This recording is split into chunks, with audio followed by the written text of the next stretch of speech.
Have you ever wondered about childhood immunizations? My name is Mitzi Carpenter and I'm going to briefly inform you about them. Childhood immunizations can help prevent diseases and in the end can help save lives. I'm going to explain what a vaccine is as well as the 14 childhood diseases that are prevented. I'm also going to name a few pros and cons and answer some commonly asked questions. First, a vaccine is a substance that is usually injected into a person to protect against a particular disease. Vaccines are a weakened form of the disease germ that is injected into the body. The body then makes antibodies to fight these invaders. If the actual disease germs ever attack the body, then the antibodies will return to destroy them. The 14 childhood diseases that are prevented with immunizations are chickenpox, diphtheria, HIV, hepatitis A and B, flu, measles, mumps, pertussis, which is commonly known as the whooping cough, polio, pneumococcal, which is the baseline virus for pneumonia, rotavirus, rubella, and tetanus. Now let's move on to the pros of childhood immunizations. Some pros include protecting your child from several serious diseases. Diseases may have declined, but they have not completely disappeared and are still a risk. According to the Parent's Guide to Childhood Immunizations published by the CDC and Department of Health and Human Services last updated in 2014, when most children in a community are immune, even if one child gets sick, the disease will probably not spread. But when fewer children in a community are immune, it is easier for a disease to spread from person to person and cause an outbreak. If people stop vaccinating now, then most diseases could come back in the future. Now that you know some pros of immunizations, we will cover some cons.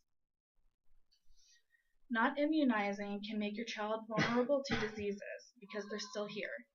As with any medical procedure, there are some risks for immunizations. Redness and swelling are common around the injection site. Low-grade fevers are also common. Some vaccines can cause temporary headaches, dizziness, fatigue, or loss of appetite. Severe allergic reactions are extremely rare but can occur. If you decide not to immunize, then you need to be aware of the signs associated with the common diseases. Finally, I will answer a few common questions associated with childhood immunizations. Why so many doses? According to the vaccine book, Making the Right Decision for Your Child by Robert W. Sears, MD and FAAP, published in 2011. With most vaccines, each shot creates only partial immunity to the disease, and subsequent shots build on that immunity. What is in vaccines? All vaccines contain disease antigen.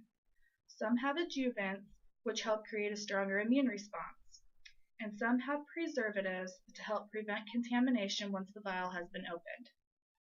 A diluent is mixed with a powdered vaccine and is usually saline or sterile water, and some contain yeast.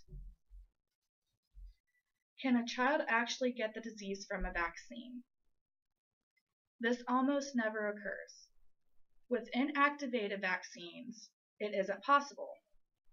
A dead virus or bacteria, or even part of a virus or bacteria, can't cause disease. With live vaccines, some children get what appears to be a mild case of the disease. This isn't harmful and can actually show that the vaccine is working. A vaccine causing full-blown disease would be very unlikely.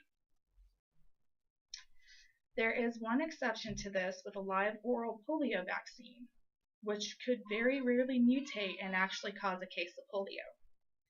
This was a rare but tragic side effect of this effective vaccine. Oral polio vaccine is no longer used in the United States. In conclusion, childhood immunizations are important, but also have some downsides. I have explained what a vaccine is, informed you of the main 14 preventable childhood diseases through immunizations, told you some pros and cons, and answered some commonly asked questions. Thanks for taking the time to let me inform you on childhood immunizations.